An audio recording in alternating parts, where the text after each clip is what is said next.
Dalam Hasyiah At-Tahawi sama jelaskan dulu Hasyiah.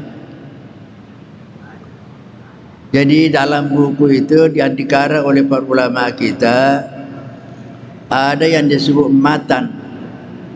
Yang disebut matan itu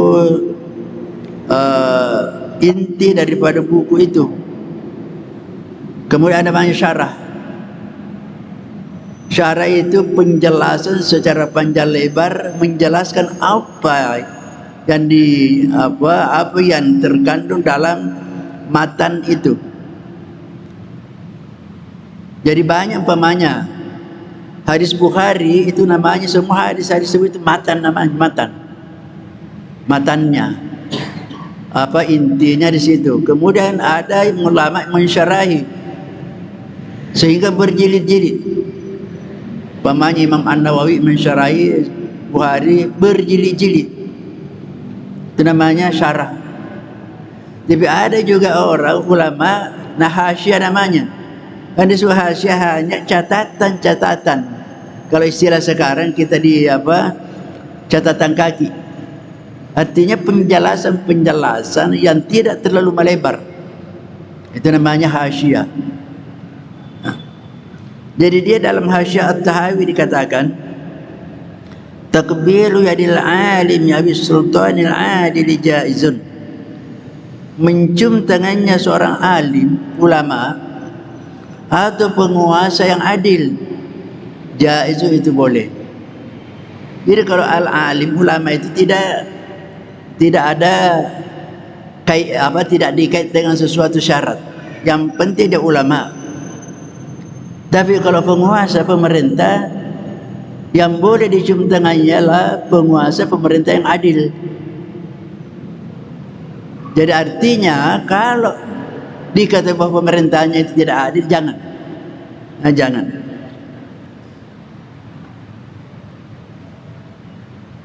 Jadi wa warada fi hadis zakaraha al-badru al-aini thumma qala.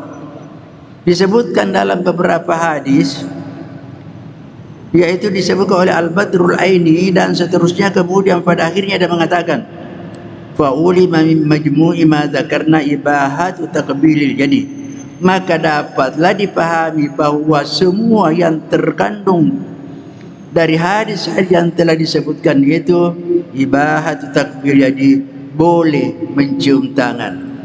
Jadi mengambil kesimpulan dari beberapa hadis yang sudah disebutkan, maka dia mengatakan hukumnya boleh. Itu menurut mazhab Hanafi. Sekarang kita melihat bagaimana pendapatnya mazhab Al-Malikiyah. Saya perlu jelaskan sedikit. Kalau kita mengatakan qala Al-Hanafi, qala Al-Maliki, qala Al-Syafi'i, qala Al-Hanabilah, itu pendapat langsungnya. Kalau Al-Hanafi, Imam Ahli berkata berarti dia sendiri langsung mengatakan. Tapi kalau mengatakan kalau Al-Hanafiyah, berkata kelompok pengikut Hanafi, belum tentu dia katakan. Kalau Al-Syafi'iyah, menurut pendapat kelompok Syafi'i, belum tentu Imam Syafi'i mengatakan, hanya dia pengikutnya, pengikut mazhabnya dia mengatakan itu. Jadi kalau qala Asy-Syafi'i, Imam Syafi'i sendiri langsung mengatakan. Jadi lain Syafi'i, lain Syafi'iyah, lain Maliki, lain Malik, lain Malikiyah. Jadi bisa-bisa pendapatnya. Pemanya banyak pengikut-pengikutnya seorang imam. Seperti tadi katakan Ibnu Abidin itu pengikut daripada Imam Abu Hanifah. Imam Syafi'i umpamanya banyak sekali. Imam As-Suyuti, Imam An-Nawawi, Ibnu Hajar Asqalani, banyak sekali buku-bukunya.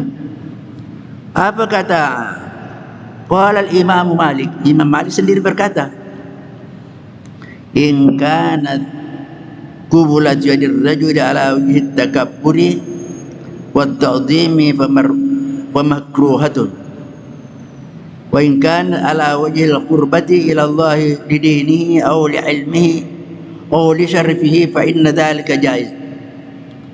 Imam Syafi'i mengatakan hubungannya dengan mencium tangan itu, kalau ia mencium dalam bentuk ketakburan atau karena pengaguman, pemanya karena orang itu mungkin dia karena biasa ada orang yang memang dia ingin supaya dicium tangannya, mungkin karena menganggap dirinya orang hebat, orang besar, atau seorang yang mempunyai niat yang demikian,